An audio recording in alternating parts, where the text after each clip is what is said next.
มาบัดนี้พี่น้องมื้อนี้ไหลมอง20กับมอง12เป็นมองสร้างแหล่รุ่นลวดเมื่อวานนี่ไหลมองแก่งกระเบากับมองทางสร้างกับกับมองสร้างแหล่เพิ่นถือเบิด2แต่มื้อนี้ขอเอาแบบใหญ่พี่น้องเป็นมอง20เป็นมอง20พี่น้องก็ถือตัวใหญ่ขั้นบ่ถือบ่มีจักโตพี่น้องลองเด้อพี่น้องเด้อนี่เป็นมอง20มองนี่ชื่อว่าเป็นขาวเอ็นแล้วก็ขาตีนกับเอ็นอีกพี่น้องนี่เป็นมองหางเกินว่าถ้าแม่นชื่อเลขก็ชื่อแบบใหญ่นะคำบ่ได้ก็บ่ได้พี่น้องแต่ว่ามื้อนี้สิลองเสียงดวงนะเบิ่งพยายามมองให้พี่น้องเบิ่งคือเก่าว่ามันสิโชคสิมาหรือบ่ยามนำกันเด้อพี่น้องเด้อรุ่นนำกันเด้อมองสั่งแหล่ครับจากขาหัวสางเมื่อคืนเอาไปต้อนเพิ่นตัวหนึ่งพี่น้อง4 กิโลเพราะว่าสัญญากับเพิ่นแล้วว่าคันได้เลยสิเอาไปต้อนเพิ่นเพราะว่าเพิ่นเอามองให้ถ้าติดตามสัญญาเลยเด้อฝากนำเสี่ยวพงหงสีเขา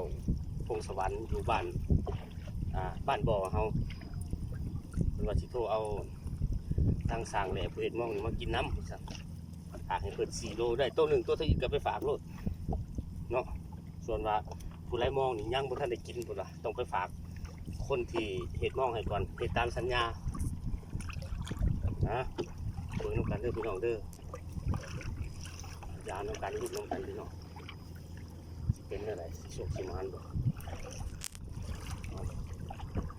จังหวิดพี่น้องจัง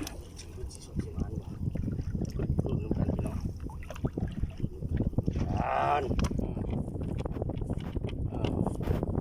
รุ่นน้ำกันพี่น้อง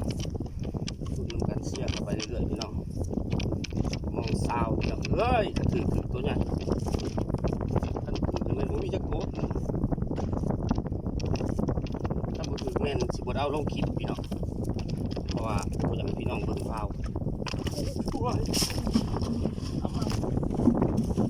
ไปเลยบ่ตัก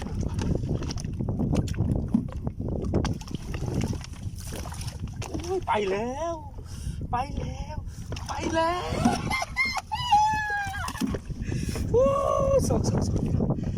สุกแล้วมันนี่เปลี่ยนหมวกกันยังมานอยู่ไอ้ที่ยืนคือเก่าอยู่เอ้าเบิ่งกันพี่น้องปลดปลาพี่น้องไปปลดปลาปลดกระยาเนาะเอาไปปลดอยู่พังเอาตักน้ำใส่ติรุ่นกันแล้วมาในตัวหนึ่งเลยเด้อพี่น้องที่ว่าคลิปนี่โบฟ้าวพี่น้องส่วนว่าคลิปที่บ่ได้จักตัวที่บ่ได้ลงให้พี่น้องเบิ่งเพราะว่าเบิ่งเนี่ยมันบ่มีหยังมันสิผิดหวังพี่น้องเห็นแต่ตัวหนึ่งเลย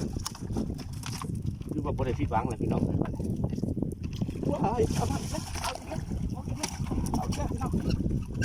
มองจันเลยโอ้ตุ๊ดตามภาษานี่เลย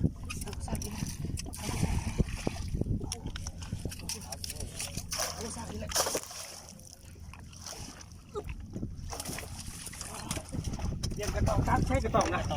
ว้าย2แล้วพี่น้อง2แล้วพี่น้องมาเป็นโอ่งเลย2แล้วเฮงแต่เฮงว่าพี่น้องเอ้ย2แล้วขอเฮงน้ำกันพี่น้องรุ่นน้ำกันได้2เลยพี่น้องเฮงเป็น2เลยพี่น้องเบียกวัดหนานี่พี่น้อง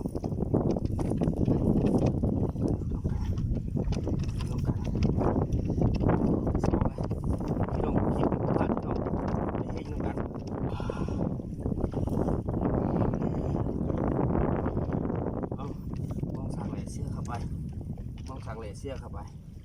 มองสั่งเลยเสียเข้าไปอีกพี่น้อง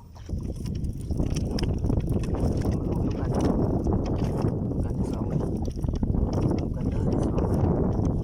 ตัวนั้น2เลยรุ่นกันพี่น้อง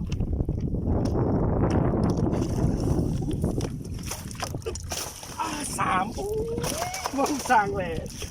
พี่น้องมองสั่งเลย มอง องสั่งเลยทางกูสั่งพี่ลึกรีบพี่น้องสามพี่น้องสามน้องสั่งเลยสามเลยน้องสั่งเลยเห็นพี่ลึกขนาดพี่น้องอุ้ยสาม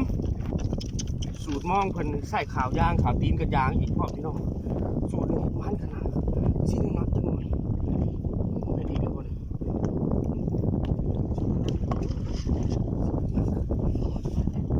คอนใหม่ตัวไอ้เดือดโอ้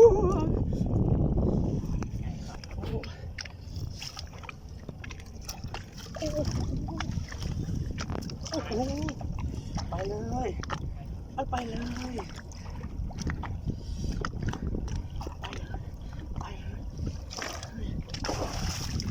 นี่เขาครับ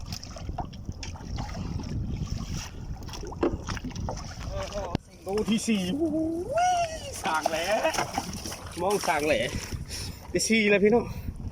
มองสั่งแหล่ทุกมองสั่งแหล่พี่ลูกค้า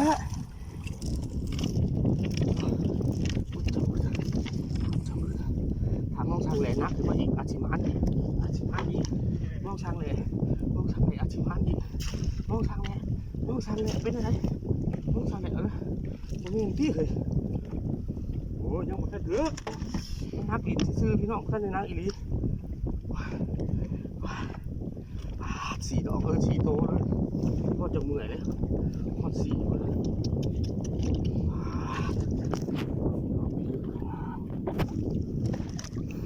รอบโศกรอบมารอบเฮงขนาดเลยพี่น้องทำสถิติ4 โต4 โตนี่10 โลเลยนะพี่น้องนี่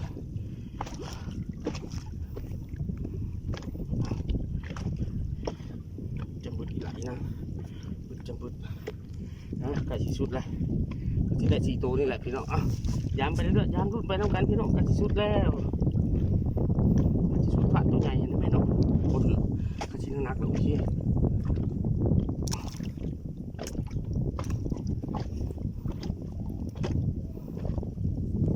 โอ้เบาแล้ว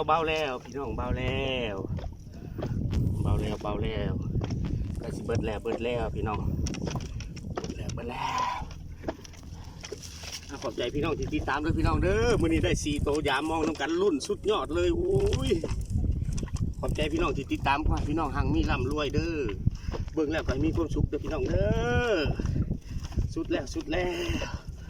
โชคเฮงๆว้าขอบใจหลายๆพี่น้องร่ำรวย